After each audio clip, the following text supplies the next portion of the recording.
Ladies and gentlemen, welcome to the first pod back after your boy went on a little trip. Yes, sir. Went on a little trip. Also, we did record one for last week. It was a recording from hell, Yeah, which could have been fixed very easily in hindsight.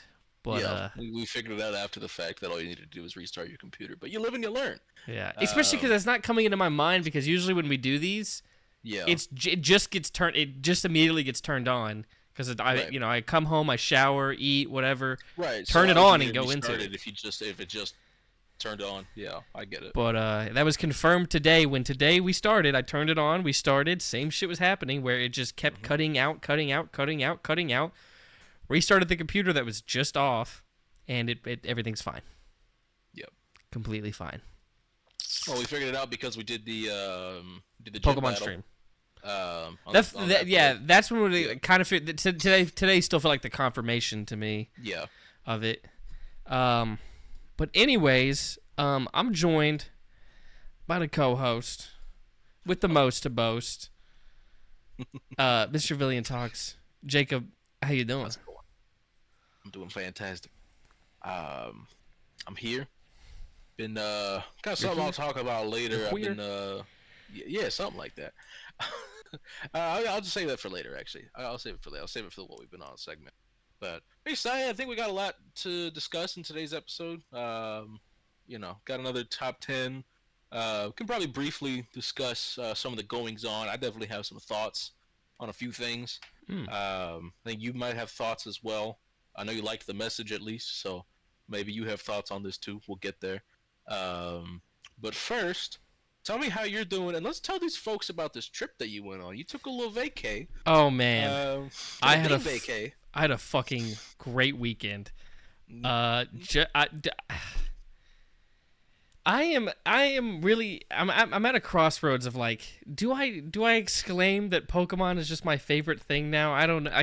It's tough because there's so many other things I love, but I don't think it can top Power Rangers, but it might be topping Zelda for video games at least. But yeah, I went to Pokemon Worlds. Yes, sir. Just the absolute greatest fucking celebration of Pokemon. Focused on 4 competitive Pokemon games. Pokemon Go, which was more interesting than I would have thought.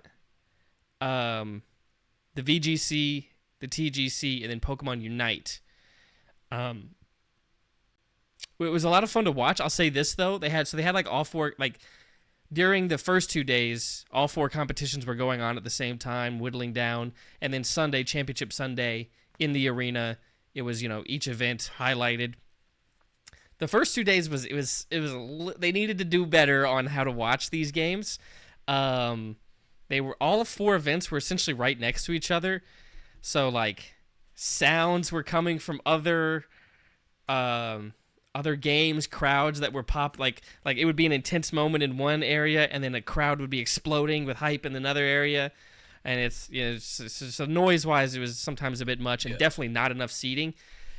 I was most pissed off when it became to VGC's top 8 and top 4 because the seating there was barely any, so everybody was kind of having to stand and just kind of keep backing up, and eventually like where I had to stand was surrounding like this little. It wasn't the main tournament, but a side tournament for Pokemon Go. And as I'm watching the second to last game of the entire tournament, I just kept hearing this dude come over like the intercom system for that area, being like, "Pokemon Go players, please get to the seating."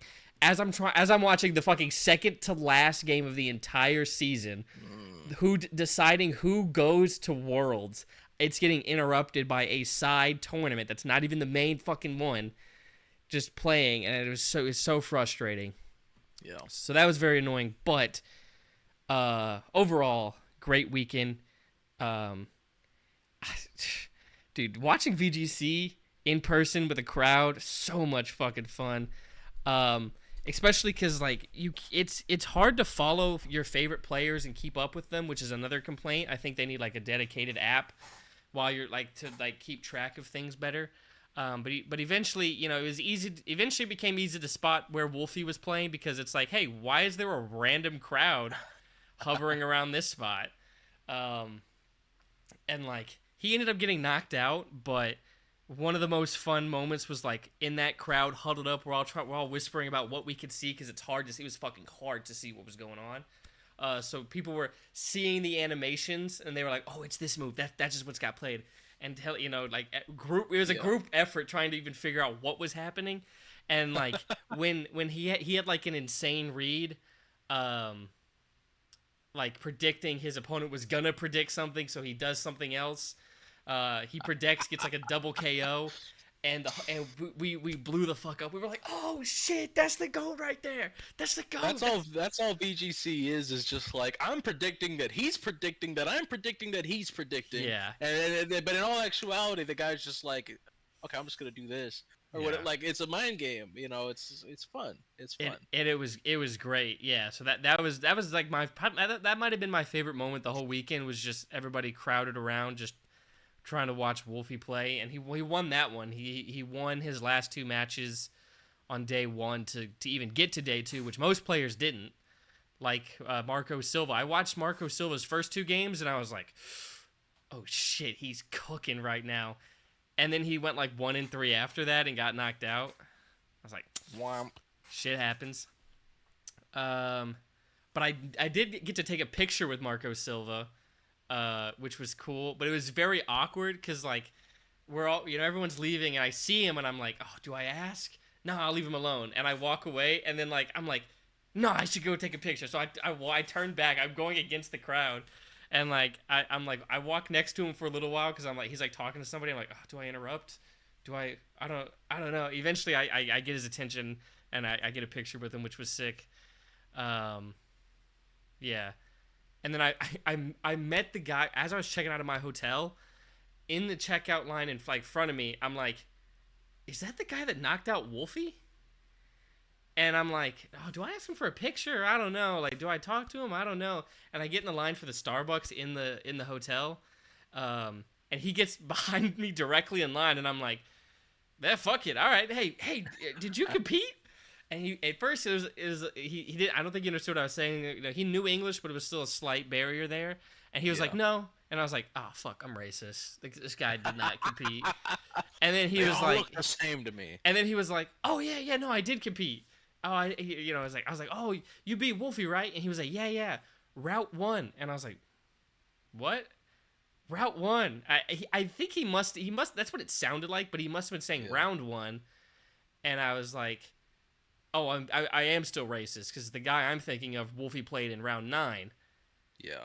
But then I realized like, and then after seeing like, because I followed him on Twitter, I saw like him post like his results and it said Wolfie round 9. And I realized I think he meant round 1 of that day because that was the first round for day 2. I was like, oh, okay, no, this is who I thought it was. Okay. Crisis averted. But I got a picture with him. He's the I am not racist. Yes. Woo! Yeah, he was the Taiwan national champion. Fuck yeah. And I was like, that's probably fucking really tough to be. And he, obviously he managed to beat Wolfie when Wolfie needed it most. So. Good player, but yeah, I was able to take a picture with him. I bought a lot of stuff. As a side note, I also bought a lot of stuff. I got some cool. I got this cool Charmander card. I want to find the other 2 of this set because they all stack up on each other, and it's like this Charmander looking up. Then there's like a little Charmeleon on a ledge looking up, and then it's a Charizard flying. I want to get the other 2, and then I just got this full art Charizard card. Hell yeah, that's beautiful. And the biggest thing was plushies, obviously. I found a plushie for all of my favorite Pokemon. I didn't get Fuecoco's because I've got the big ass one. I have another one in here. I was like, I don't need to buy it. I've got plenty. The only one I couldn't find at all, and I would have gotten is either a Houndoom or a Houndour, which sucks. But I did get all of these. I got this big ass Squirtle from Build-A-Bear. Squirtle. It makes a noise, but it's really quiet. Mike won't pick it up, but I was like, do I get this? Yes. Had to get something for perchance. It's beautiful. And then just Beautiful all little of guy. these like smaller plushies: Ampharos, Rockruff, Turtwig, My man. Brayloom. This one was funny because like I was looking for it and I was like I couldn't find it, and I overheard this one guy talking and he's like, okay, if we can't find a Houndour, maybe we could find maybe if we can't find a Houndour, maybe we could find a Houndour. And I talked to him, I was like, oh yeah, man, I can't find one either. That one, and then I'm looking for Brayloom, but I kind of expect not finding that one. And he's just like, oh, there's one right there. And it was on this table. I looked right over it, and he like walks up, he goes, yeah, here it is. And I was like, oh, thank you. Yes, sir. Mudsdale. Oh, you know what it is? Luigi. The Luigi. Oh, for real. That was a Mudbray. That was a Mudbray. Oh, That was Mudbray. baby. I always mix those two up. Oh no, it's this guy. They both got mud in the name. Who Yeah. cares? Same shit. And then I'll talk about this a little more later for what we've been on. Ooh. But I got to demo Legends ZA. You did get to demo Legends. And it came with this poster and this bag. Wait, hold on. Let me see the back of that poster. Hold on. Yeah. Okay. Let's see all the. Okay, so those are just megas we've already seen then. Yeah. Okay. I guess they wouldn't reveal new megas. For some reason, Okay. these are the two they're pushing the most. They had Lucario. statues there. They had they're for the I know for the pocket, and I think for the new card set that's coming out, their mega cards are the ones being like highlighted the most. Well, Mega Lucario was like the introduction to Mega Evolution, so it does make sense. I guess, Yes, and that's gonna. I'll talk about it later. That's gonna stay the case. Okay. Makes sense. Yeah. Oh wait, where's the bag? Oh. And then here's the bag it came with too. This bag kind of sucks design wise because it's just the cover like square slapped on. Yeah. I'm like, all right, Nintendo. I know you got bread. I know you can make better bags than this. You can do it better. Oh. You can do better. And then I got these figurines. I'm hoping Tepig is the one I get from Legends ZA because I missed out on the plushie pre-order, but there was like the pin. Now I'll just be getting a pin instead of one of the 3 random ones, so it'll still be decided by fate. Hopefully it's Tepig. I think I might just choose Tepig because, like, you know, it's my Gen 5 guy. I might just have to. Yeah. And then I got one for Fuecoco and Charmander. Beautiful. Charizards were sold out. All the guys. Yeah, all the fucking. All the And then dudes. the only card thing I got was this 151 poster collection thing, which I'm gonna do an unboxing video for. And then I'm gonna make those figures for a video as well. Oh, I met this other creator. I didn't take a picture with her. I just forgot to. I was anytime I met anybody, I was super fucking nervous. Finn Doodles, which makes good stuff. Oh, and then I kept seeing Alpharad like the entire weekend. Every day I saw him, but I just never went up to him. The last day there, an impromptu line like just formed around him after like the not around him, but like by him after like Championship Sunday, and I was like, well, fuck it, got in the line and took a picture with him. And then as I was walking out, I saw Austin John Plays, who makes videos I watch, especially like update videos. Yeah, like, especially like before something comes out or things like that. Like that's when I kind of tap into what he's got. Yeah. He took the okay. I'm gonna say this here because nobody watches these. He was like yeah I'll take, yeah you could, all right, it's got to be a selfie and I'll take it. I think the reason he wanted to take it is he the angle he took make this look a little bit more similar in height. He was a short man. Like he was a shorter man. Maybe it's possible. Obviously I'm just being rude. Like it's just a rude thing to try to point out, but I don't know. I thought it was a little funny of like Fun maybe little detail. I get it. Oh, they I mean, like I said, the Championship Sunday was awesome.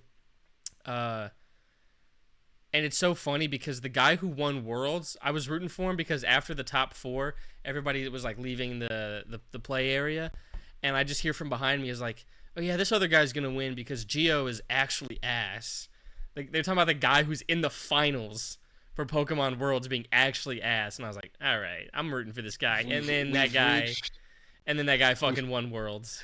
This is how like people talk about other sports though. This is a Yeah, good. that's why I Yeah, texted. I was like, VGC is a real sport now. They got yeah, they it's a got real sport because dickweeds. yeah, Um, we've got legitimate haters. It's yeah, awesome. and then oh, and then after Worlds, they announced like a whole bunch of stuff. That's where they announced like, I whatever the final form of Eternatus is going to be in Pokemon Go. That's when they announced that. They showed off some different new cards that were going to be coming out. The Eternamax form. Yeah, yeah. Yeah. And then we were the first ones to be able to get them because of the raids were happening right there, right after the event. But they did that. They showed off some of the new stuff for Pokemon cards and Pocket with the new Megas. Showed some of the full art cards that look fucking sick. And then they showed Legends EA. It's like new. There's gonna be like an online battle mode, 4-player free for all. Most kills win. That looked really cool. And then they just announced. We already knew we knew it was San Francisco next year already. They announced 28th through the 30th. Championship Sunday is gonna be at Chase Arena, which should be better because I was in the arena the whole day, but there was some controversy later on about people leaving the arena and then new people not being let in.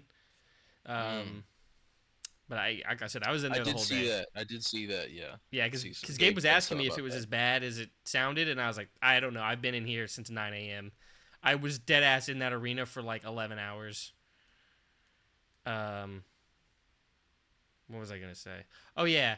And then they announced. I still don't know what it is, but there's Pokemon XP is like connected with Worlds. Oh, and then Champions is gonna be what they play for VGC going forward, or at least in Worlds next year. Which makes sense. Which I think a lot of people, especially because Wolfie Ted said this was what he thought as well, but like that would be the case. But yeah, I'm going next year. Tickets go up a month from now. I'm going again. 100% I'm going again. So much fucking fun. I don't know how it has to happen, but I need to like kidnap you and bring you there. I need to get Gabe to come. It was so much fucking fun. That's it. Yeah, that's it. That was a quick little quick. Yeah. No, honestly, I'm glad you gave us the whole shebang because I didn't even give you the whole shebang. There's still more, but I record after each day, and sometimes even during the day I recorded like for YouTube like what was going on. So there will be a full video at the end of the week. Hopefully, I just gotta edit some of the pictures and videos I took out and about over what I'm talking about. But yeah, so full Worlds recap coming. This was like a Cliff Notes version because it was a lot. It was a poppin' weekend. But yeah, fuck, so much fun. But I don't want to. It's like I really don't want to go alone again next year because there were times where being alone like hit, and I was like, man, so much is happening. But I'm just like I'm by myself. I was like, this. Well, all right. I would love to go with you. That would be awesome. We gotta find a way. I'll do whatever it takes. Yeah. We'll figure it out. I'm gonna save some PTO, and we'll get it going. We'll find a way. We'll find a way. No, we will. Let's just speak it into existence. We're gonna go. How much were tickets this past year? This was 95.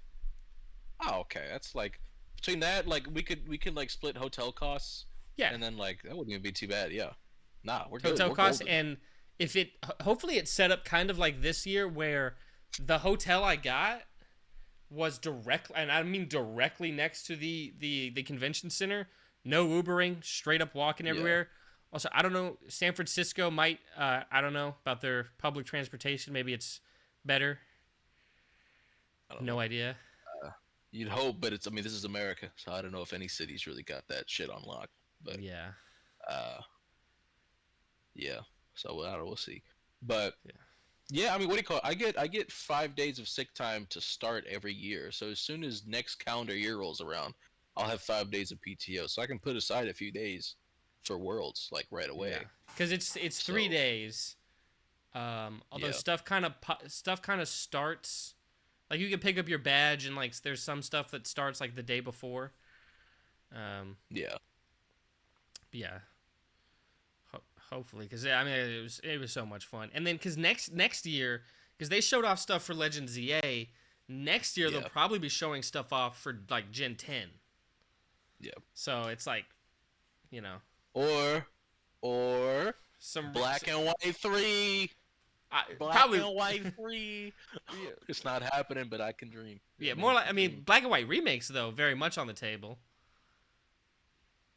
That doesn't excite me as much as Black and White 3 would. I need Sure, Black and White 3 in 2.5D. I need in the style of Gen 5, and I need it yesterday. Man, but no, I mean, if they do anything with Gen 5, they can take my money. It's happening, like yeah. without a doubt. But I desperately need Black and White 3. Mm.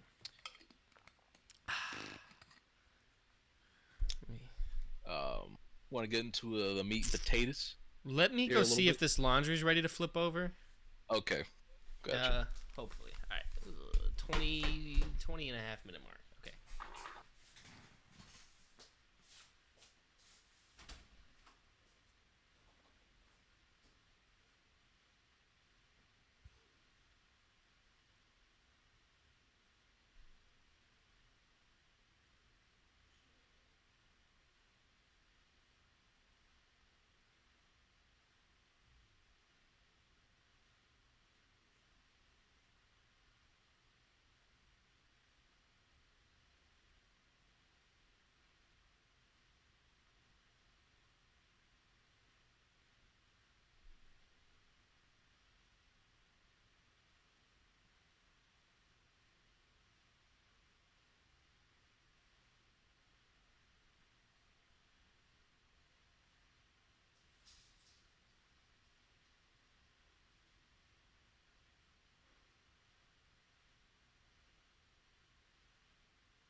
Oh, forget that. Oh, never mind.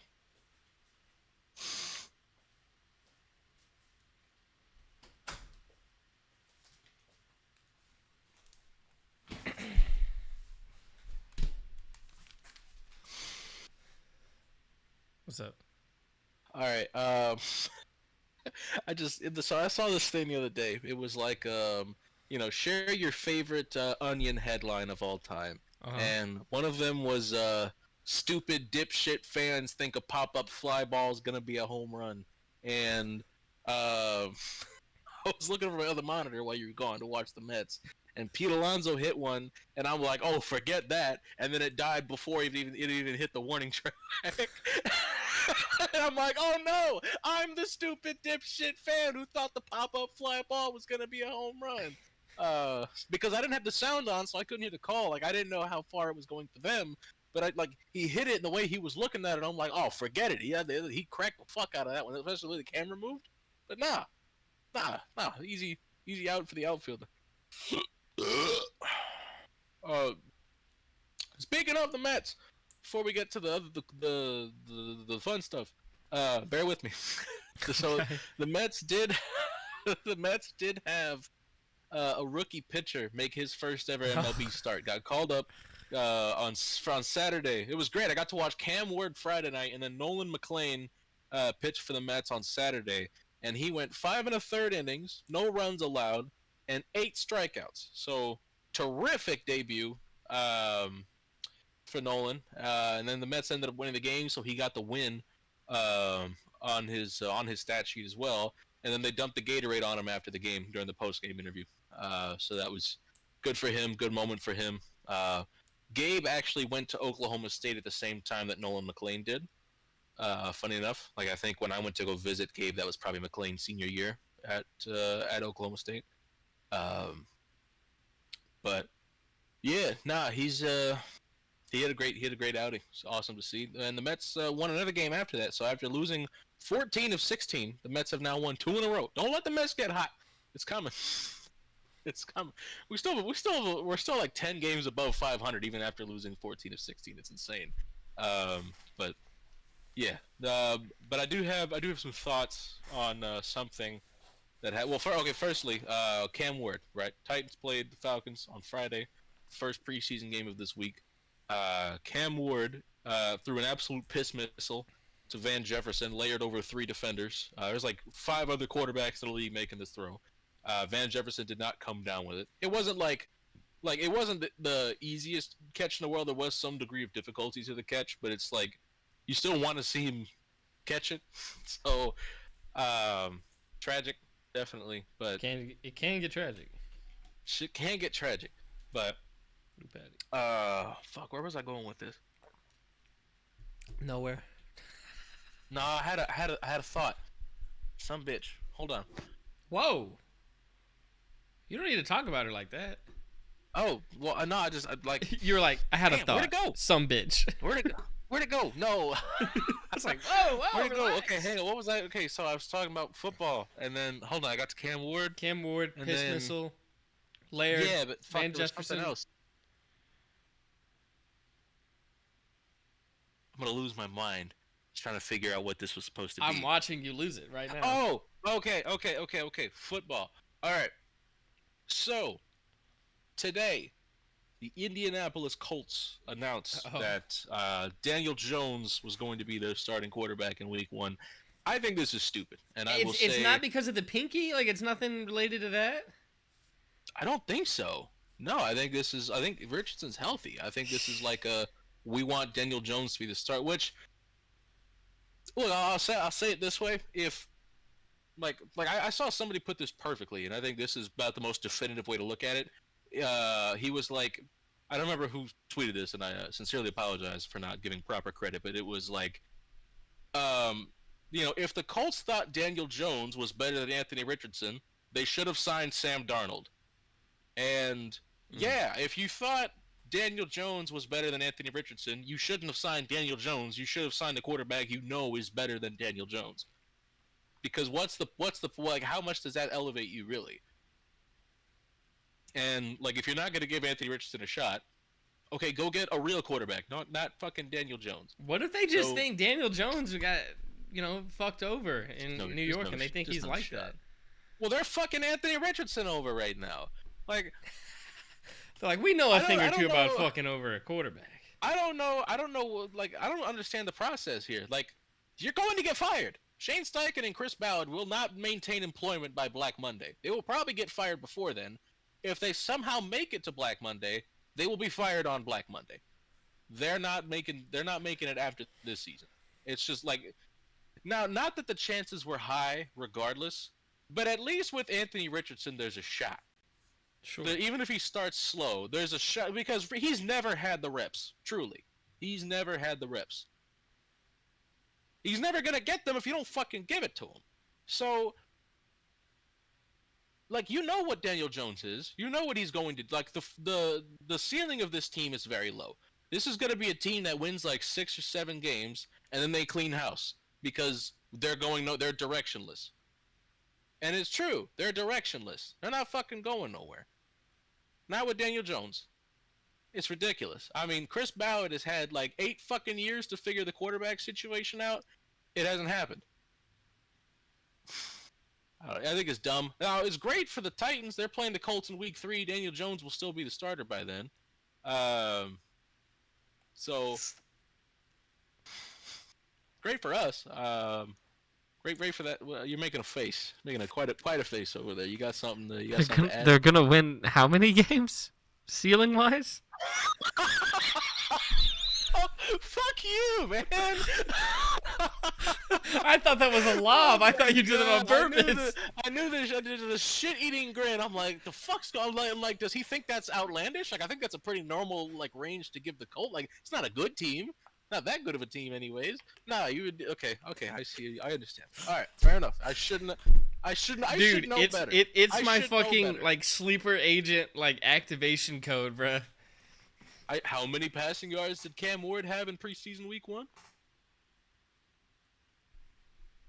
I don't know. He had 67. 67 is not the same. Whatever. Close enough. Now, visibly seeing it, I'll react like that, but hearing it, like, audibly...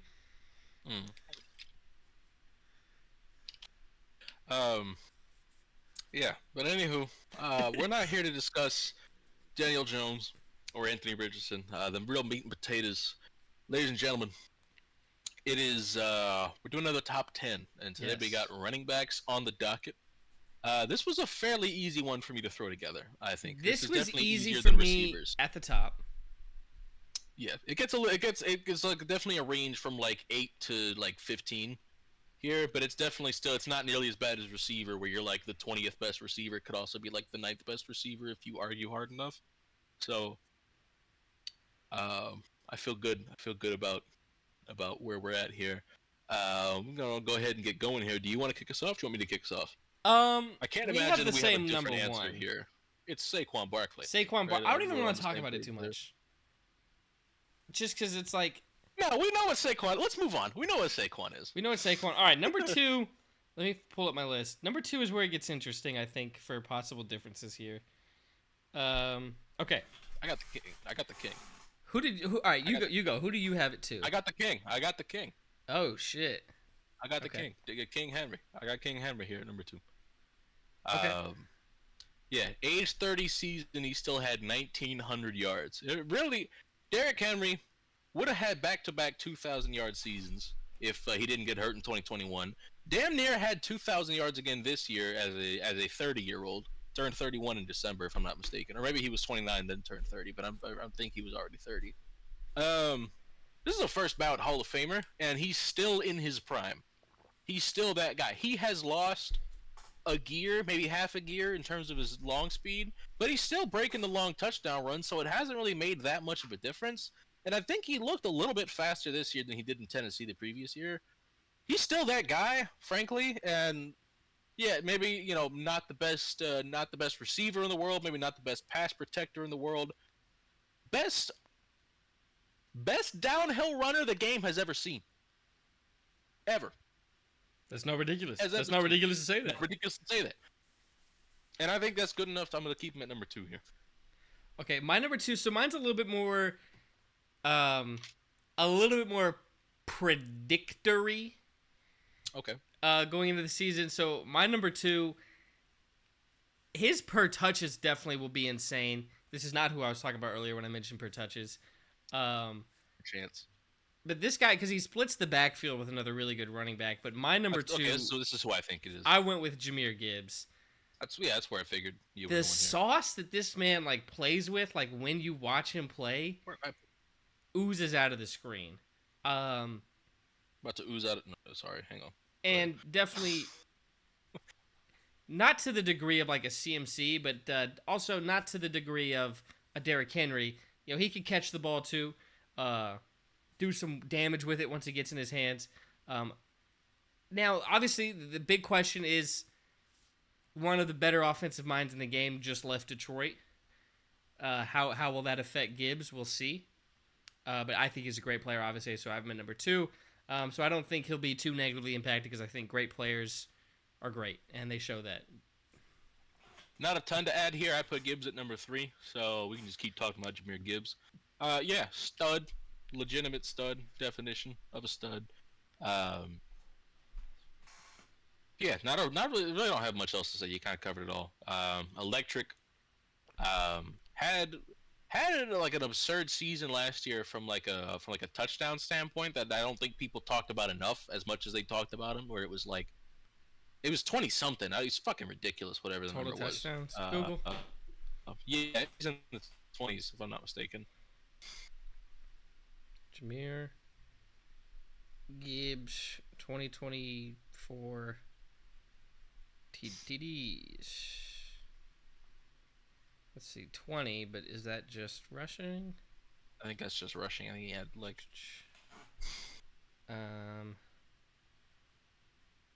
Oh, here we go. Oh no, he had 16 rushing, 4 receiving. Okay. Oh, I think it was the playoff game versus Bless you. I think it was the playoff game versus Washington when they showed on the graphic he had like 20 scrimmage touchdowns, and I'm like, I feel like that's not being talked about enough. Yeah, and then he had 2 in that game against Washington. 20 scrimmage touchdowns. So, yeah, ridiculous stuff. He had a great game against Washington. Jesus.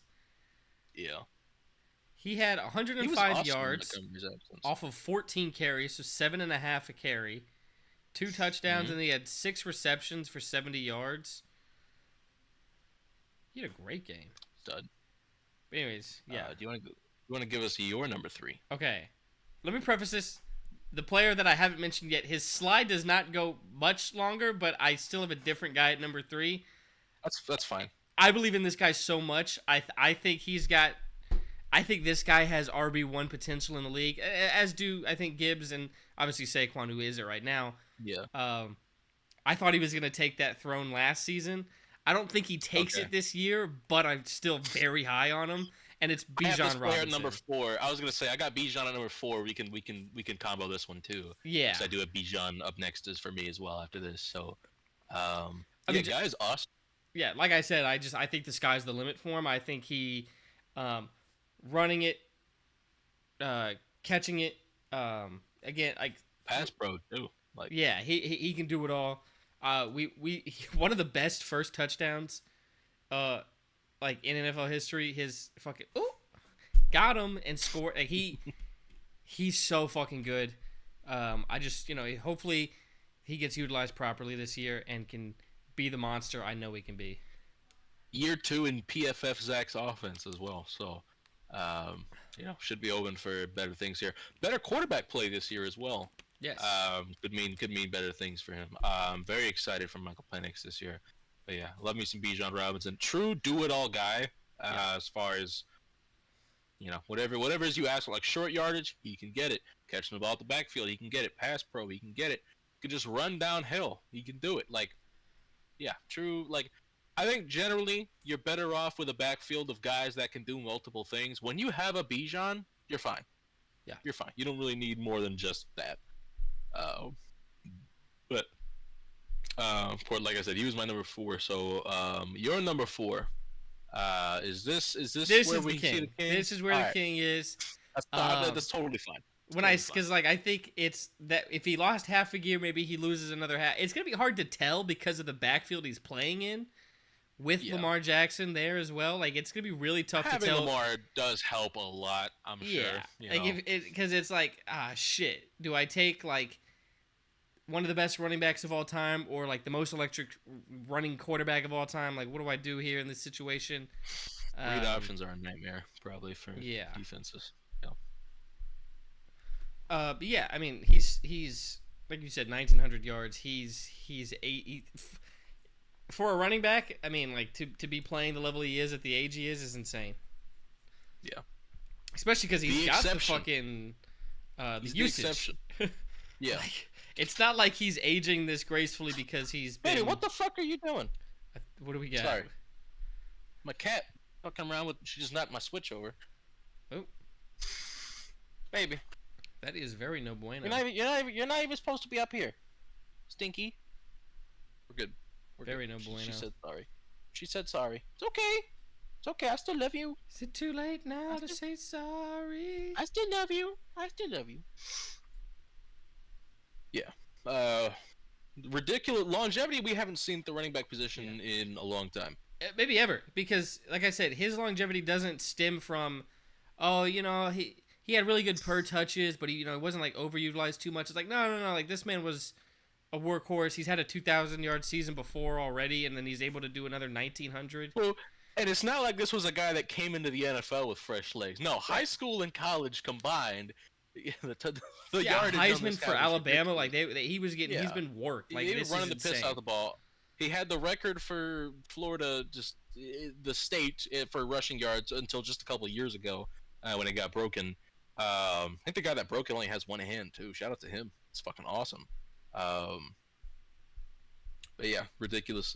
I love him. I love him very much. I'll never get on the wagon of like you have to hate Derrick Henry now because he's a Raven if you're a Titans fan. Like, I think it's fucking stupid. Like this is arguably the best player in franchise history. I think you should just appreciate greatness while it's still in front of you.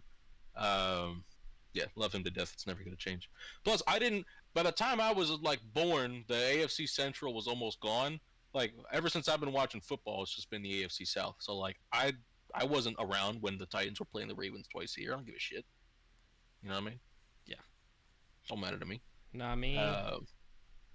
Number 5. Oh, I think we have the same one here. Yes. The same number 5. Unless okay, we did okay. Yeah, this was a funny thing we did. We got the Rook. Yeah, we got Ashton Genty. This was funny because I put my list together about an hour before we started. And right as we were getting ready, Brayden was finishing his list up. We were already on the call, and he was like, top 5? He was like, no, I can't put him there yet. And I'm like, I did, because I knew who he was talking about. I'm like, yeah, I did it. Like, I pulled the trigger. He's gonna be there. He's gonna be that guy. It's a little scary because he's never seen him in the NFL, but it's just like, God, he was I thought he should have been the Heisman. He was so fucking good in college. Yeah, obviously Ashton Genty. Some of the best contact balance we've ever seen from a prospect. Like, yeah, I just untackleable. Like, I can't see him not being a superstar. Truly generational. This made me randomly think of it. When's the fantasy draft for your league that I'm in? I always do it after week 3 of the preseason, so we'll do it probably next weekend. Okay. Well, wasn't it week 3 this week? Well, week 3 is this week. Week 3 of the what do you call it? Like, it's after week 3 that I do fantasy draft. So okay, not doing it this weekend. I'm doing it the following weekend. This was week 3. No, we're in week 3, right? Well, okay. Week 0 is week 0. But it's probably called week 1 on the thing because like the Hall of Fame game is probably technically week 1, but this is week 3 now. Okay. Yes, that is what's happening. Okay. Yeah. That's why, that's why I asked again, because I was like, maybe he forgot. Because I'm thinking, I'm like, the Hall of Fame game, does this say week 1? That's bullshit. Yeah. But, okay, fair enough. So you just do it after preseason? Yeah, I just do it right after the weekend between, because there's a bye week between preseason and regular season, so I just do it that weekend always. Okay. That way, some injuries have already happened, and that way you're like, You're not drafting somebody and then like 2 weeks later he's on IR for some bullshit and there you go, you're already in hell. Like I had a draft that happened in like early July and I'm like, you people are fucking insane. Do what? Uh, well, You people? no, not you people. I mean you people. You know what's crazy? I had to. Uh, Once you said it, I was like, "This is deja vu." Like I really felt like I had seen this in a dream where we had this exact same exchange. we've had this exchange before. I no You've seen this exact one because Anger Lit. I'm also like I was like part of it was me scrolling through Hinge. Not that I'm doing that right now. But like that was a part of it in the. I swear to God, like no, not just the fact that we've said that joke before, but like this exact fucking thing. Sequence. It's I've entirely seen possible. it. I'm a seer. It's I have the entirely possible. gift. We've talked about my precognitive dreams on here before, right? I've had a few. We've In my talked about lifetime. dreams. I've had I've a always few. said that there's Yeah. like there's something to them besides biology. I've had legitimately precognitive dreams. I've definitely. For me, it's pretty always funny. been really centered around the next house I'm living at, or a house, a house I'm gonna live at in the future. Of just like walking in and being like, no, I had this exact, I dreamt of this exact like back patio, and I was like, what the fuck? Yeah. Or Yeah. the craziest one. Well, I don't know if this is the craziest one, but when I was a kid, I had like a Sharpie or something, and I went to the front of our house and I wrote the number 150 on the house. Guess what the house number was of the next house we lived in? 50. 150. I'm just gonna put that out there for y'all to take and do with what you will. Number 6 for me. I kind of have like a 6A, 6B, but I'll just call the other one my number 7. But it's basically the same. I'm gonna put Jonathan Taylor here at number 6. Really, Jonathan Taylor on the Colts is the fucking like Bugatti at the trailer park meme, like get this man some help. Get this team a real front. I actually don't. I would prefer they stay dysfunctional. You know because what? It makes things easier for Daniel me. Jones got some wills, so maybe if they utilize his running game a little bit more, maybe it helps Jonathan Taylor. He doesn't have Anthony Richardson's wheels. Maybe he does, man. He might. No, he does not. No, he doesn't. He might. If he had a different skin tone, I think we talk about his running ability a little different. It's because he fell that one time. It's because he fell that one time. It's not that he isn't fast. Anthony Richardson is just like generationally fast quarterback. It's like Daniel Jones is still a more than plus athlete at the position. He's just like Anthony Richardson is arguably like the best athlete overall to play quarterback. Like Lamar's faster and Vic was faster, but Anthony Richardson is the best athlete. Like in terms of size, like combination of size and athleticism. He's yeah, whatever. Anywho, he's not stiff arming Aaron Donald. I'll tell you that much. He's not as fast as Anthony Richardson, but yeah, Daniel Jones obviously does have some speed. You gotta play into it. You gotta play that into account. They'll be running a lot of bootleg this year. I will say that they'll be running a lot of bootleg this year. I'm positive. You're on number 6. My number 6, this man has spent time as the best running back in the NFL, and his dual threat is like he is one of the best pass catching backs ever. Could play slot if the boy decided, but the big question is this man's health. Do German doctors know what they're doing? I don't even know if he actually got anything done over there, but I just am scared to put him lower, but I'm more scared to put him higher. But when Christian McCaffrey is healthy, he is either the best running back in football or at worst top 3. He's my number 7, so we can combo this one too. Because he's my, like I said, like 6A, 6B. Because JT and CMC, I don't see him a whole lot differently. Because JT has also been right up there as a top 2 back before. Only for one season. He kind of came back down to earth shortly thereafter. But he's a stud. But for CMC, it really is just a matter of health. Because they're gonna use him. Oh, that's fair. Sorry. But nah, CMC's awesome. He needs to stay on the field. He needs to stay on the field for at least 14 games. Like, I'm not gonna say 17. He's getting older anyways, so it's like I'm not gonna expect him to have the healthiest season of his career. But like, can you give me 13, 14 games? That's enough. Like, he'll play. But yeah, like you said, best dual threat running back in the game, certainly. Could be a legitimate wide receiver if he wanted to be. He's that good. In fact, his brother is. Funny enough. But yeah, shout out to CMC. My number 8. Oh, it was my number no, 7 you're now. number 7. Well, I'm tripping. Who, which we don't even really need to talk about, just because that's where I put Jonathan Taylor. Oh. He had like one bad year, and then it was like, oh, is this the running back fall off? And then last year he was great again. Hopefully, we'll see. You know, I mean, the Colts can they ride him to a wild card slot? Unlikely, but with how good he could be, not impossible. There's. It's gonna be funny when Daniel Jones think fucks around and wins your division. they're gonna finish 4th in the division. I feel fairly confident in that, frankly. I'd probably have him 3rd.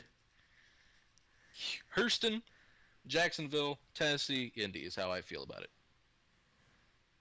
Yeah, sorry about no, not doing this.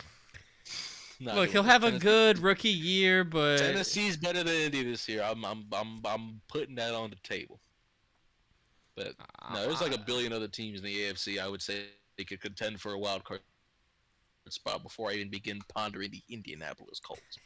The entire AFC West, 3/4 of the AFC East, 3/4 of the AFC North, all more likely to make the playoffs than the Colts.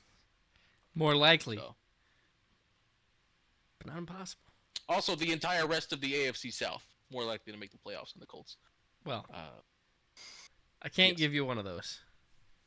I can.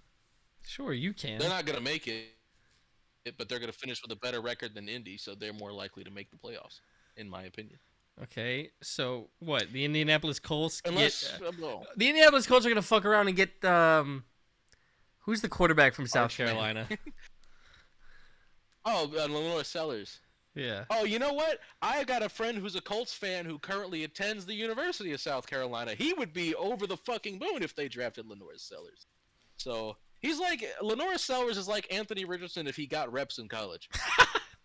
He's that kind of gifted. So he's that kind of like as far as like genuine like size, arm strength, athletic profile. It would be fucking hilarious if the Colts took Lenore Sellers because the process would not be too dissimilar. But I do think Sellers is going to be more developed as of, like after this season coming out than Richardson was, so I do think it's fine. But it is funny, like as far as the physical profile goes, very similar quarterbacks. Sellers might be not quite as fast as Richardson, but the arm talent is definitely in the same league. And the size too. Sellers is a big dude. So now you're number 8. Kyren Williams. The Rams are going to need to run the ball a lot more this year because Matthew Stafford has unfortunately passed away. Do not be fooled by the AI deepfake video of him returning to practice. It's not real. They're going to have Jimmy Garoppolo starting games this year, unfortunately, which means they should not throw the ball more than 5 times a game. They're going to need to pound the rock with Kyren Williams. Don't they have someone else on the roster? So, Blake Corum. No. I want to say they quarterback. Somebody else recently. The mailman. Who gives it? Whatever. That's 2-time national champion Stetson Bennett to you, sir. Yeah, mailman. Do have the mailman as well. Oh no, he has to hand the ball off to Kyren Williams and throw it to Puka Nacua and Devontae Adams. Yeah, if he's a mailman, that's the perfect situation to be a mailman. Yeah, I would rather Stetson Bennett play meaningful snaps for them than Jimmy Garoppolo. 100%. It would probably be more fun, at least. I really hate watching Jimmy Garoppolo play football. Also, he broke the quarterback mark. It's like you can't ever forgive him for that. That's right. As well. Yeah, that was after 5 games in 2017. They were like, let's give him $1 billion. $4 billion to another $30 trillion to Jimmy Garoppolo. Does Jimmy Garoppolo have ties to Mossad? Find out next. Sorry. Well, no. Anywho, Jimmy Garoppolo was promised the QB2 slot 4,000 years ago. Actually, 4,000 years ago. Don't you know? Oh, he didn't steal. Never mind. Never mind. I thought they were going to advance on the wild pitch, but they decided not to. Yeah, Kyren Williams, number 8, pretty easy one for me. Bowling ball, really cool dude. Shout out physical Notre Dame running backs. I'm a big Audric Estime guy as well. they've got another guy coming out this year. I think Jeremiah Love is his name. He's gonna go round 1 probably. Absolute stud at the running back position. But give me your number 8. So my number 8, I went with Josh Jacobs. He's my number 9. So he this he works just out. had a he just had a great year with Green Bay. Although Bounce maybe back year for sure. 'Cause maybe not the best he locker wasn't room great. guy. I don't, this was a while ago, but I remember when he was talking about the wide receivers, and I forgot what he said exactly, but it was just like He was like, we need like a true number 1 or something like that, and, Yeah. and Jaden Reed was like, yeah, what the fuck? Yeah. Okay. um, Not something even like talking that, about yeah, the other something side of the ball, just his own side of the ball, being like, yeah, yeah, we just need a true number 1. And he's like, yo, who the fuck you think you talking to? yeah. It's like what the hell. But yeah, he had a great year. I mean, Green Bay always seems to usually have at least like a solid line, so Yeah, they got dudes up there. Elton Good. Jenkins, Zach Tom. they got also fellas. value it, so they're taking shots at it in the draft consistently. But Drafted Jordan Morgan last year, who I think is still going to start for them this year, unless they've already given up on him, which I doubt. you never know. So you never know. Yeah, I don't know. I don't have like too much to say. Just great player. Yeah, still a good football player. Can't hate. Yeah, you Yeah, said like I that was he's your my number 9. Yeah, so yeah, Josh Jacobs was my number 9. Okay, my number 9. This is where I put Kyron Williams. I had him in fantasy when I won. Did I had him 2 years ago, I think. I think yeah, I had him I had him in. I had him one year where he just was like a top. I forgot how high, top 3 like running back in fantasy or something like that. that Now was probably the year he got second team All Pro nods. probably it would have to be. Yeah, so I've been aware of what this man could be. Yeah, he's been a factor. Obviously, the one thing is always just like, man, he is playing for like the best offensive mind in the game potentially, but to be trusted and utilized as heavily as he is by said one of the best offensive minds in the game, you have to be really good in your own right. Yeah. So Kyron, Absolutely. my number 9. So your number 10. This is a player I would love to rank higher, and frankly, as a pure runner of the football, would be a lot higher on this list. But he cannot stay on the field for the life of him, and that Who is is this? Kenneth Walker. I got K9, I got K Dub here at number 10. I think I know who your number 10 is if we're talking about a guy that needs to stay on the field. Yes. But Which is who I funny think because is like definitely another- I'm over here about to another- criticize it by like, oh, I don't trust it that much when like my guy kind of also had the same shit going on. Yeah, well, that's the thing. If Kenneth Walker's on the field, there's no question about it. He's that dude. It's just, please, for the love of God, stay on the goddamn field. But yeah, Kenneth Walker, number 10. I think I know who yours is, but I'm going to let you say it. Don't give this man Someone open else go space. Maybe the fastest Yeah, running back in the league. Went Certainly. to the best college in the country. Okay. Something Give like me. You know what? I still actually don't know how to say his last name because I remember when he was popping off early on, people were all saying this one thing and then like they all started saying it a different way. Devon Achan. I think it's Achan. I think so too. But fuck, man, when the game where he popped off, it was just like, God, that guy's fucking fast with the football in his hand. Like, how are you running that fast with the football in your hand? Being used, and he was just part of that track team that Miami is, had put together. Yeah. They love their speed guys. Yeah. They love their athleticism. He's like, fuck it. Like, what's one way to get space? Be faster than everybody. Let's try doing that for every position except for quarterback. But yeah. Yeah, if he can stay healthy, I think he has real chance to just explode. But big question mark. We'll see if he can stay healthy, but if he's healthy, he could climb this list. With that kind of speed, he he can climb this list. So Achan as my 10th. Your your 10th was Kenneth Walker. Well, I wanted to put Tony Pollard in here. I wanted to sneak Tony Pollard in there somewhere.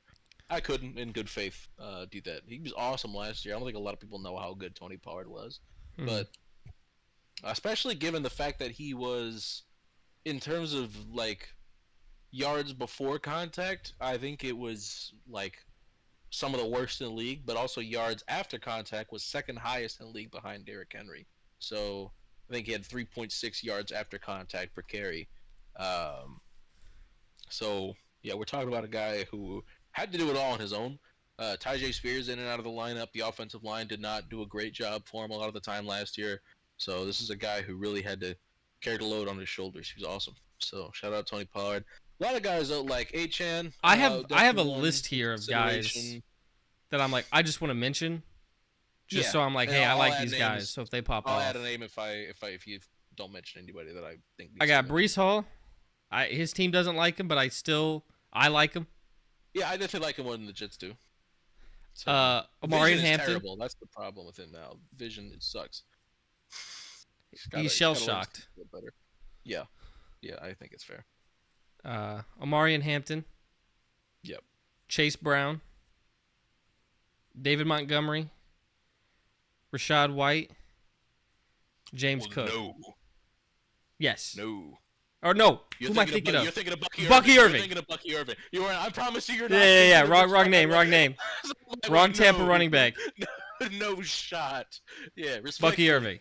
No way. Oof. I'm sure he's a nice guy. He's nowhere close. Bucky Irving. I think it's because you hate him. That's why his name is the one I was thinking of. Must be.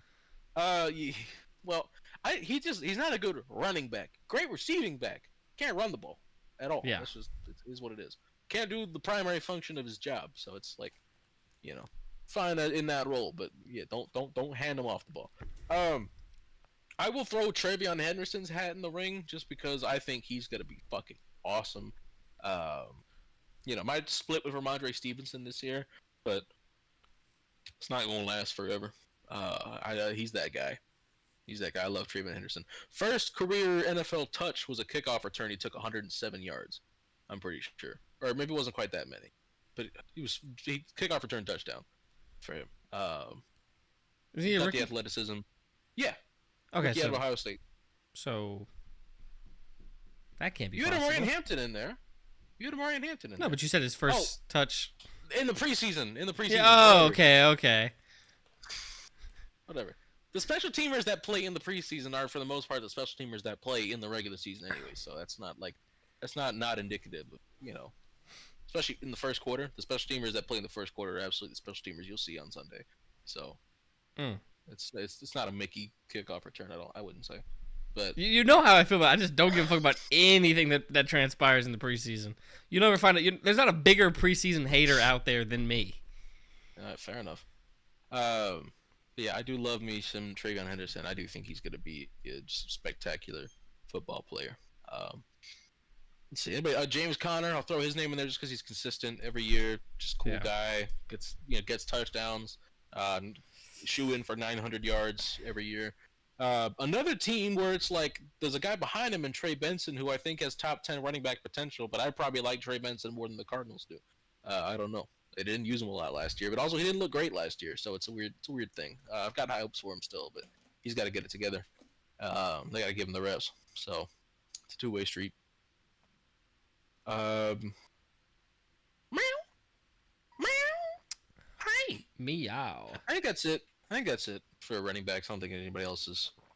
Oh, Chuba Hubbard. I don't think we named him on that list. Throw his hat in the ring. He was 8th in rushing yards last year. Whoever the 4th string Niners running back is. Isaiah Garendo. Shout out. He's probably 3rd on their depth chart, but still. What's their depth chart looking like right now? Because Jordan Mason went to Minnesota, right? Right. So I don't know who else they got. Do they still have Mitchell? No, Elijah Mitchell signed with. Fuck, who did he sign with? He signed with somebody this offseason because his rookie contract. Elijah Mitchell. That that is Elijah Mickelson. I don't know who the fuck this is. I think it like as I clicked, maybe. it changed it. Yeah, I don't Elijah know Mitchell I forgot where he for signed. the Was it Milan? Kansas City Chiefs. Oh, that's bullshit. That's he's gonna be their RB1 this year, as long as he's healthy, anyways. He's Niners better than Isaiah running back Pacheco. I think he's healthy. depth chart. It looks like Isaac is maybe number 2. Oh, good for him. Because yeah, Thought he was Jordan number Mason 3. went to Minnesota.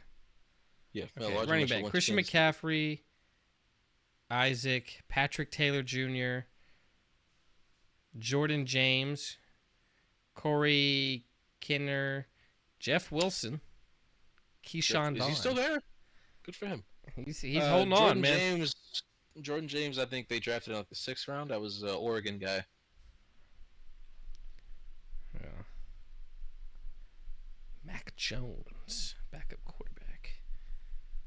Oh my god, I had the worst thing happen to me the other day because I was watching San Francisco, and it was a backup quarterback that made a really nice play, made a really great throw, and I was like, oh, is that my guy Curtis Rourke? No, it was Mac Jones, and I'm like, oh, now I have to say Mac Jones threw a nice ball instead of because I would have loved to have given that compliment to Curtis Rourke, who I'm pretty sure is still there unless something crazy happened. Where did Mac Jones get drafted? I know his first round, but what pick? New England. Oh, like 14th or something, or I don't know, something like that. Mac Jones. 15th, I think. 15th. Draft pick. I know it was New England. Yes, 15th overall. Yes. Yeah. Yeah, I knew it was the Patriots. Yeah. Tom Brady Jr.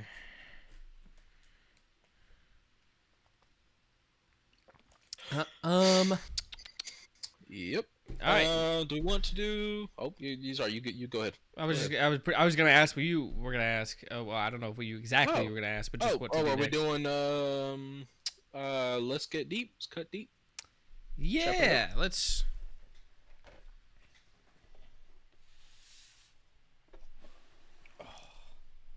Normally, I already have these out, but Fraud. Nah, it's cool. We've been away for a week. fraud watch. Somebody take Fraud his watch. anal virginity. Whoa. Icebreaker. We Would you gotta rather tell your me. partner cook you a meal or pick up the groceries? Cook me Get a in meal. that I don't mind goddamn grocery kitchen. shopping. I think there's more love in having a meal cooked for me than you just going to buy the Yeah. groceries. Like, you know what I mean? Especially like if the grocery store is on my way home from work, I'll just do it. I don't mind. Yeah, especially I don't know pickup. okay. Also, the pickup specifically, like it. Not even pick So out you're not even gonna put them away? that too, but I was just so- thinking of like doing curbside, being like, all right, throw them in the back. Yeah, that's what I'm saying. Yeah, no, it's definitely more love in having somebody cook for you than just pick up groceries. Yeah, So, yeah, go with the cooking. deep. What makes you anxious? Apparently meeting people that I've watched online before. Found that out this last weekend. Yeah, for me, when I met Adam Humphries, I remember it was like that, like Yeah. only like athlete I ever met. So that was interesting. But say that. The return of well, I don't know. I guess anxious is an inherently like negative emotion, so I don't know if that's like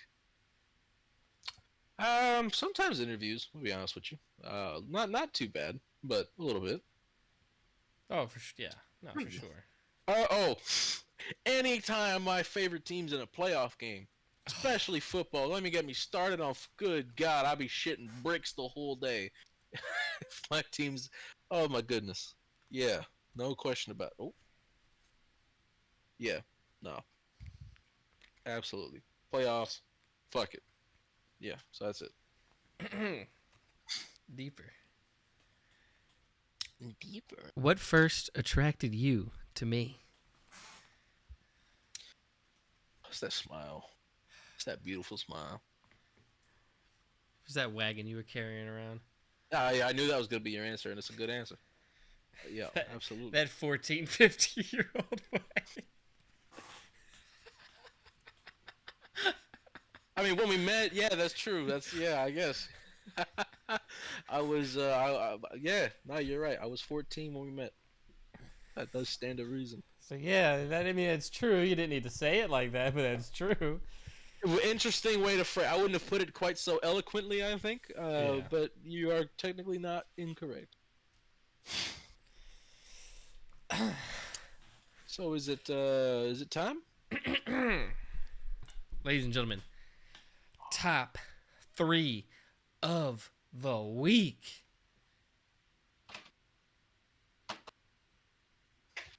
I don't think it picked up. All I heard was like, top 3 of the week. Drumroll, drumroll, drumroll, drumroll, drumroll. Top 3 bad Pokemon. Yes, sir. So the way this works is these Pokemon don't necessarily have like abysmal base stat totals. It's more so the stat spread, the way this Pokemon's put. It could be the move pool, it could be the ability, it could be the stat spread. These Pokemon in one way or another have some kind of hindrance on them. Hair. Am I kicking us off or are you kicking us off? I guess I'll kick us off since you kicked off the. Okay. My number 3, I went with Tropius. Banger.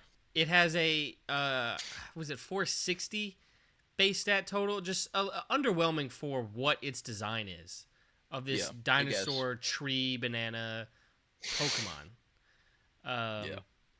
Yeah, and then it's also like 4 times weak to ice.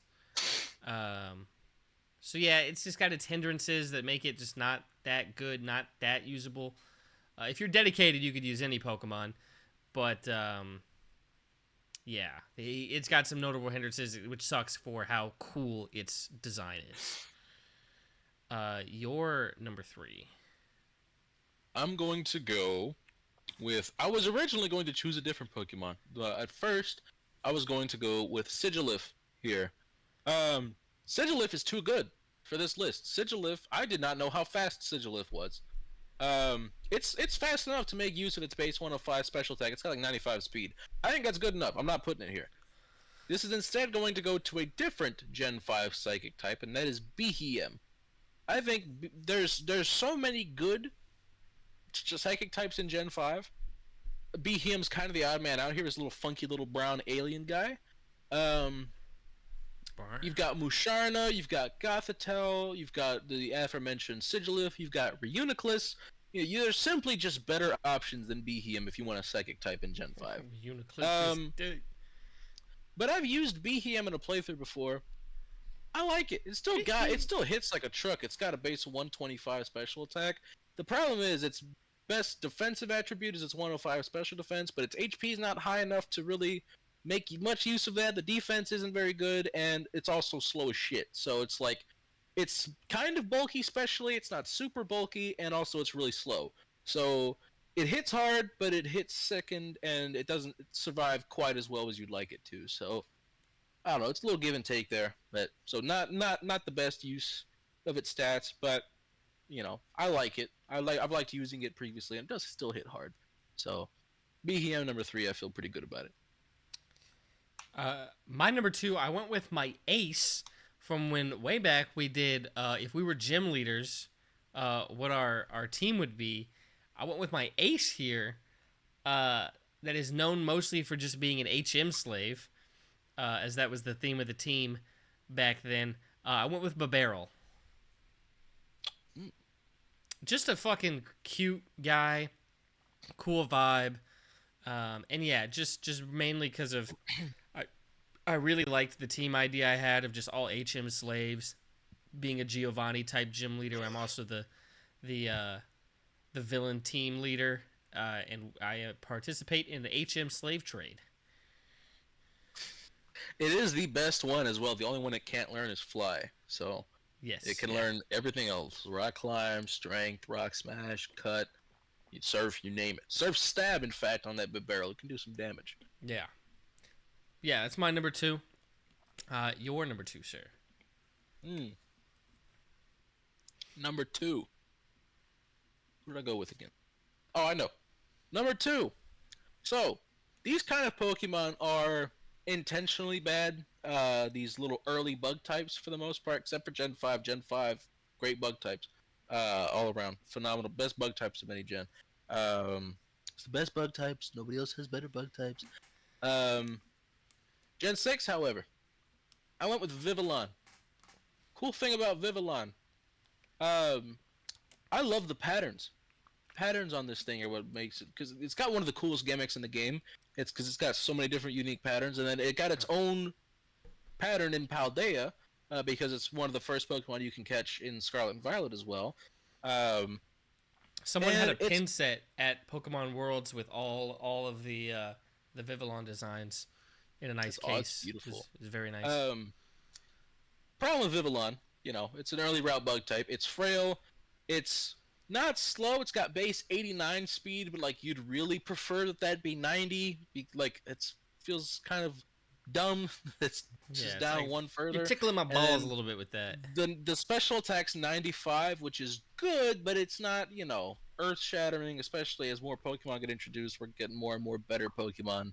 Um, you know, than than the Vivillon as far as attacks go. So not a good Pokemon, but a beautiful Pokemon, and one that I've used in a playthrough before, and I had some fun with it. So feel good about that at number 2. Your number 2, sir.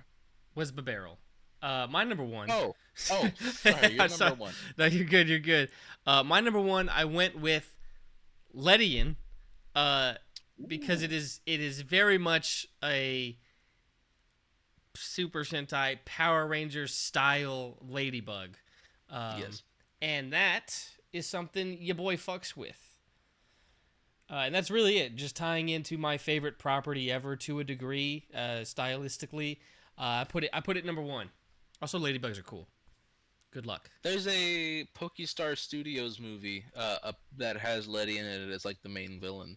Pokestar Studios, by the way, it's one of the side options in Black and White 2, where you can like make movies and shit.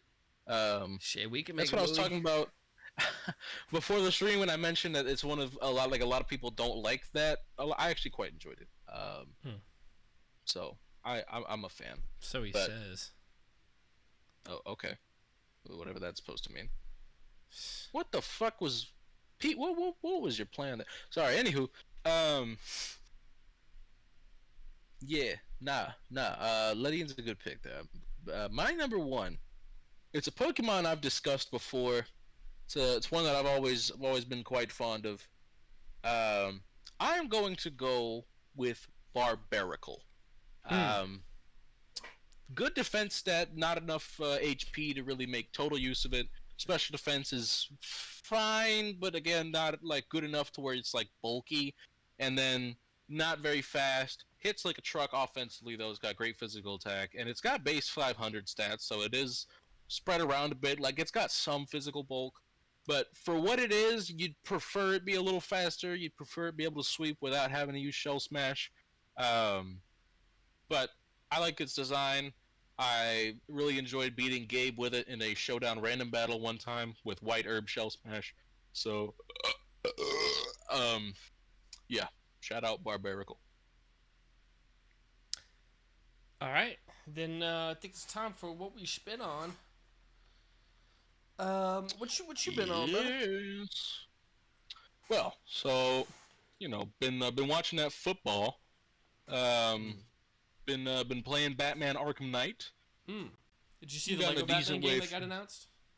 No, I didn't. That's awesome. Yes, it's like it's supposed to be the definitive Lego Batman game. It has like it obviously it's shown to have elements from like the Nolan trilogy, but also the Batman, and then it's definitely Arkham inspired. Like the combat is very similar to the Arkham games, and then he has like the spray explosive bat symbol thing that he does in Arkham. Yeah, so it's looking pretty cool. Yeah, I've been playing Batman Arkham Knight. I've been playing the new Madden. It's better. It's not great, but whatever. It's Madden. You know what it is. It is. Been reading. I've been reading. Liar. I've been reading. Oh, I've been watching Batman Beyond as well. But I've been reading. I've started reading The Will to Change by Bell Hooks. I haven't read a ton of it yet, but I started reading it yesterday. I did get a decent bit. I read the whole introductory portion, and then like another like introductory thing, and then I got through 11 pages or so of the actual meat and potatoes. Um, so I started reading it last night. It's really good so far. In fact, it actually goes over point really quickly. I think like the type of man who would like scoff at the idea of reading feminist literature, I think is exactly the type of person that does need to read just the first 10 pages of this book, because it would be very eye-opening for a lot of people.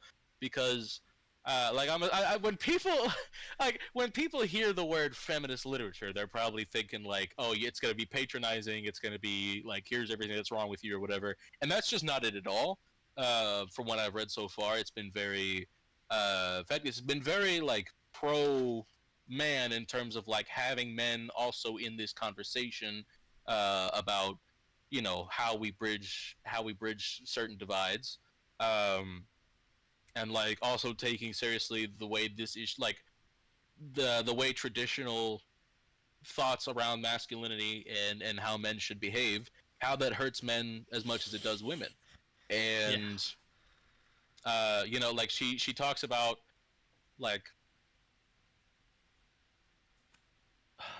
I don't know, it's hard to put. I'd have to read it again to get like the exact words out. But in terms of like, she's very much wanting men involved in that conversation, and very much part of like it kind of teaches men not to love when they're forced into this, into this must be angry, must be like vigilant, whatever.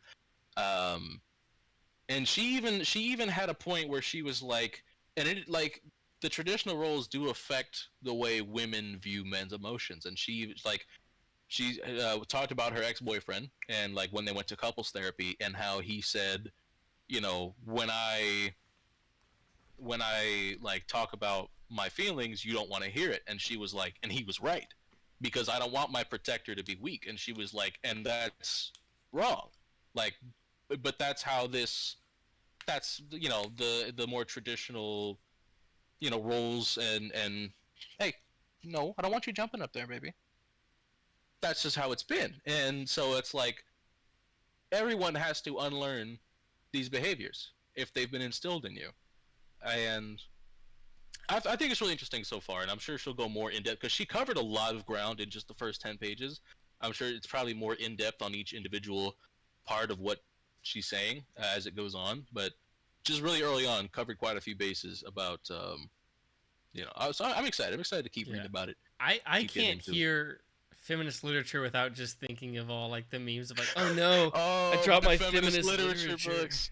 Not my feminist. Oh, I'd have to go back and watch that video to see if he's got to have dude. bell hooks and Judith Butler and some I other mean, there's shit there tons of for videos sure. like that. Yeah. Well, I'm just thinking There of is like the the one. like the Tippity video where because he's got another one where he's like, "Oh, my tarot cards. Oh man, I was just about to do a reading." Yeah. And he had like SZA playing on his computer in the background too. So like he had that shit calculated. Or I like, and hope. like there's always like money. There was like money like Yeah. stacks, just bands planted around Thankfully, the I room. didn't fucking spill So, my matcha. Oh, that would have um, made it even worse. um, but and I just started playing through. I'm gonna be playing Pokemon Black, then Pokemon Black 2 again, because like a lot of people have comfort shows. I have comfort like Gen 5 is my comfort game. I've got comfort music too, but like I just like when you sent the picture of the N wall Yeah. at Worlds. Like there's a wall that just had N on it. Like Yeah. that's Pookie right there. Cause That's my yeah, Shayla. cause the recent they had like it was all the different like cards from this most recent set that they released, and this Yeah. the recent set was black and white kind of geared towards. Yeah. It's not always black and white. That's Pookie. Like one of my favorite details about N. I'm really excited for us to play these games. I know we're gonna do the whole like coin flip to see who gets what game. I hope I hope you get I hope you get Pokemon Black, because I do kind of think that's how it should be in terms of like which of the two dragons you get and which one N gets, because I do think his story revolves around like him getting Zekrom and the other hero getting Reshiram. I think makes more sense. And for your first time playing through the game, I do think like it would be cool if you got to experience it that way. not that it doesn't like make difference gameplay wise. It's just like a lore thing. Like in the way it makes sense to me, I think it makes more sense if N has Zekrom and the other character has Reshiram. But one cool detail about N, and I won't spoil anything else about his character. Every time you fight him, he has a completely different team, because like the way he views Pokemon, because like the whole point is like N wants to liberate Pokemon because he doesn't think people in Pokemon should be like, he thinks Pokemon are not, of their own free will being with trainers. Whereas the rest of Team Plasma, the motivations are maybe a little more nefarious. But N actually believes that. So every time you fight him, he has a new team because he only uses them as long as he needs to, and then he's like, okay, you're free to go. And so every time you fight him, the Pokemon on his team are Pokemon he just caught on the previous route. And I think that's awesome. So, because his team's always different, he's actually living what he's saying. It's a really cool detail, great characterization for him. I think it's awesome. No, that sounds cool. That's actually the style I talked about doing a playthrough of a game for like a stream, of like after each gym, only being able to use the Pokemon. Yeah. Until like I find up until the next gym. Yeah, that's an end run. Absolutely. Oh yeah, now I got something to name it. Yeah, the end run. How would N play through Pokemon Emerald? Yeah, he would he would do it like this, just like he did the other time. And your other rivals too, like you get two when the game starts that get, one of them gets the starter that's stronger against yours, one of them gets the starter that's weaker against yours. They both get great characterization too. So like just a lot of cool small details in the game that are like, we'll get there. It's really, really easy to appreciate. I really can't wait for us to get there. I'm so excited. We're almost done with Ruby. Like we're six badges in.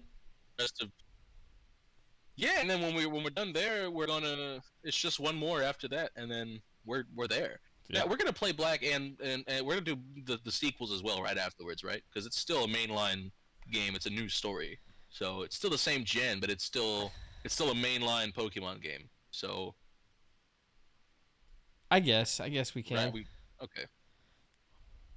You're gonna like the games enough to want to play the sequels anyway, so I'm not worried about it.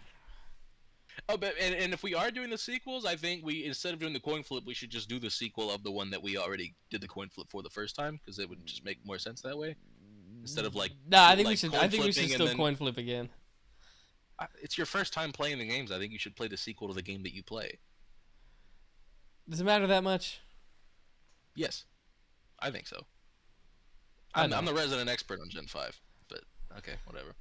I've seen the memes of like playing, of like when I played Pokemon Black to get this legendary, so then I swapped to play Pokemon White to try to get it again. I still got the same fucking one.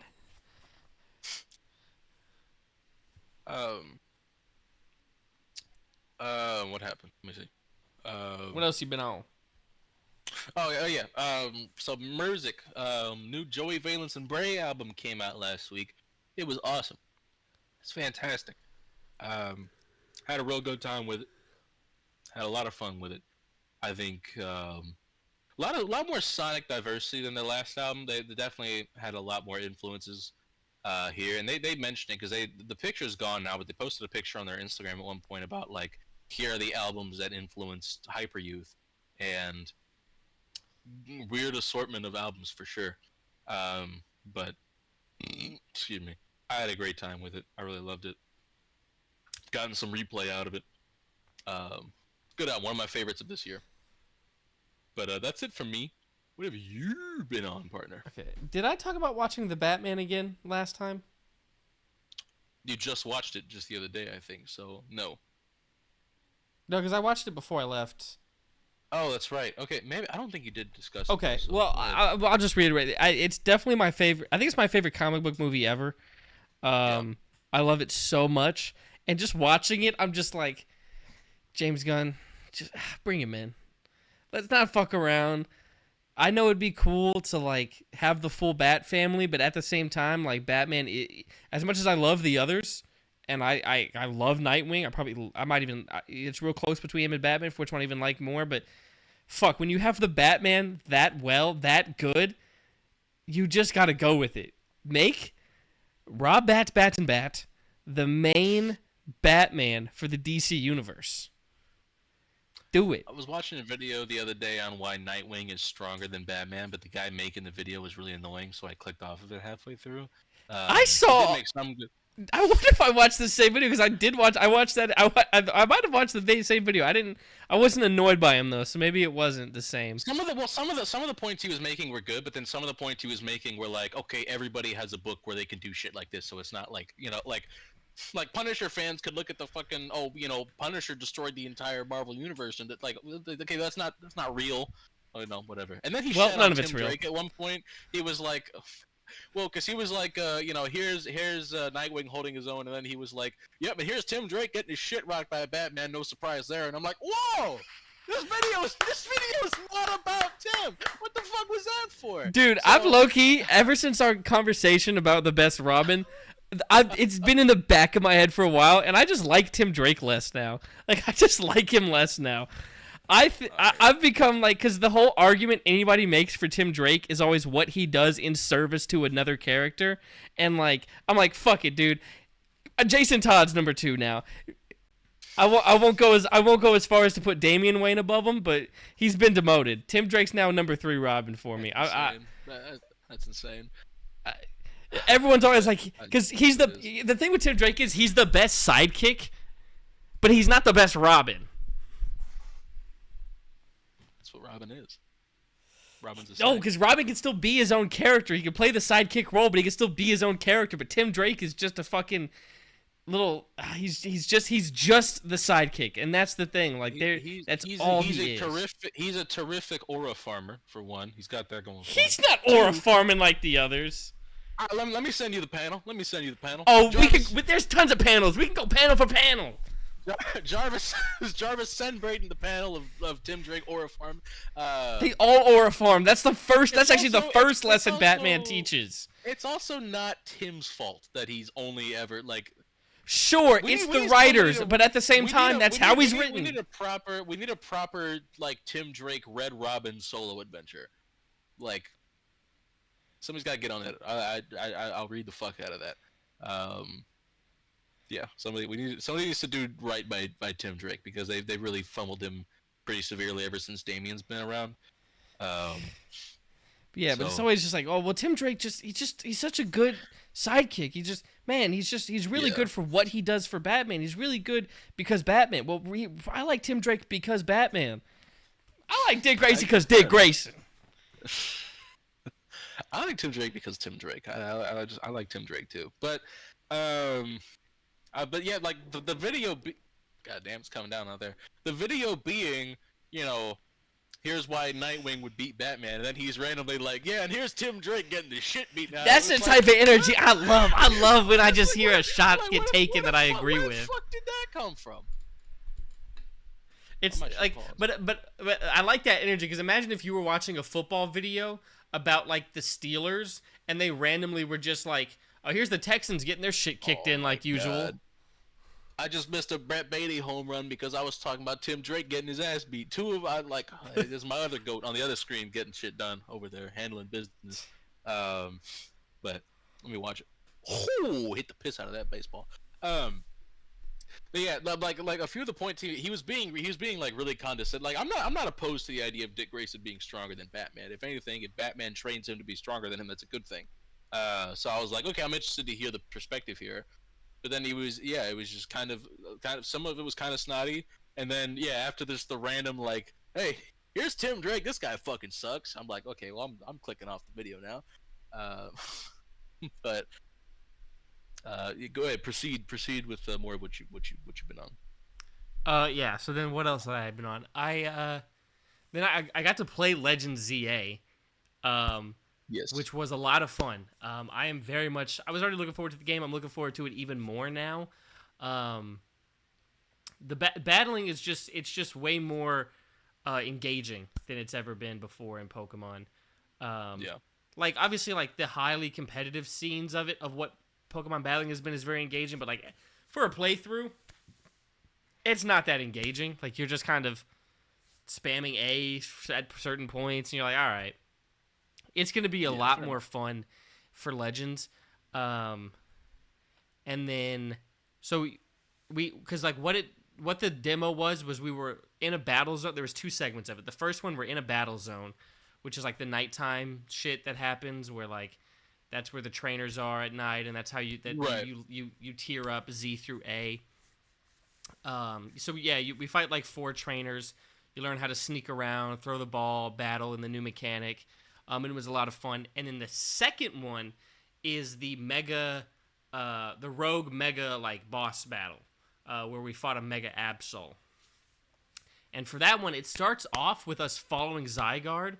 So the way Zygarde is gonna be tying in story wise is like, so the rogue mega evolution's happening. It seems like Zygarde is the most concerned and is seemingly tasking you leading like, you to these megas to help them because Zygarde is like order oriented, so it does make sense that it wants to they are not abandoning the fact that Mega Evolution hurts. They're doubling down. When you see the Rogue Mega Evolution, it's not like anything crazy. It's still as you would kind of see for Pokemon, but it's very clear that Absol, when it Mega evolves, it fucking hurts. In pain. And then you get the Rogue Mega Battle is in like its own little like dimension, whatever, almost. And you're with a Lucario for the first. It's kind of like raid battles or whatever. Yeah, that's kind of the vibe. Yeah. But you get your like bracelet for the first time with the Mega Stone, and you use a Lucario to start it off. Now that changes for the final version, but I'm guessing probably not. They keep it the same. It was in the trailer too, so I don't know.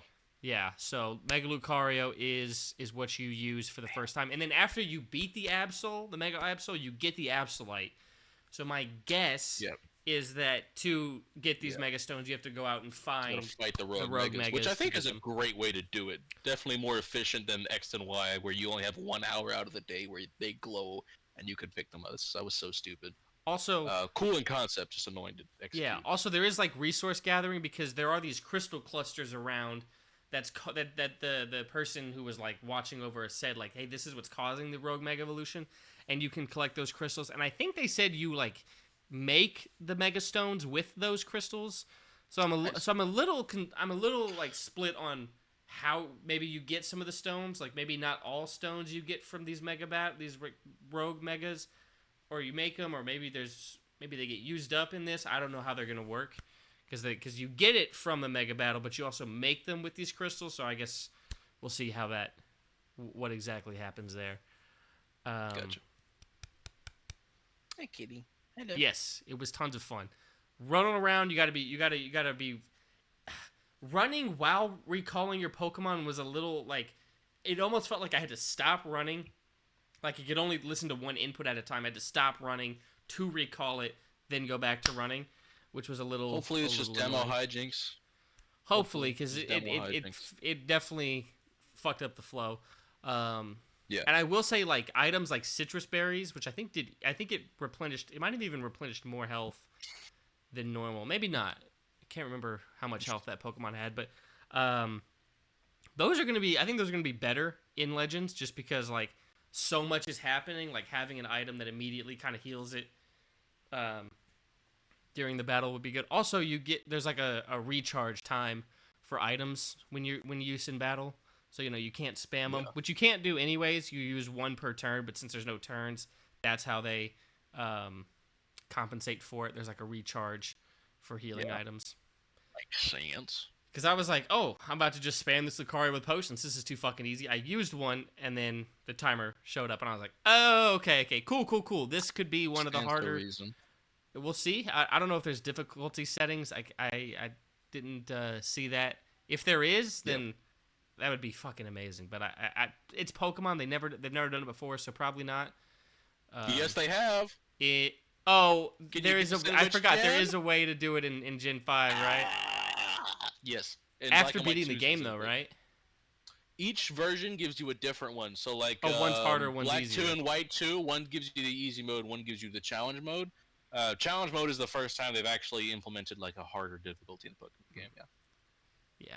But like that, beating the game as a reward to get that, like I just want it off rip. Yeah, I agree. That's fair. Yeah. That's a great thing about Pokemon Unbound. It gives you a difficulty setting right away. But Um, I'm that's about it. to shit myself if you got. Okay, cool. perfect. All right. See you guys. Thank you guys. Comment below, anything down below. Like the video, subscribe. Deuces. Appreciate it. Love you guys. Fuck Nuka Harrison. Keep gaming. La la la.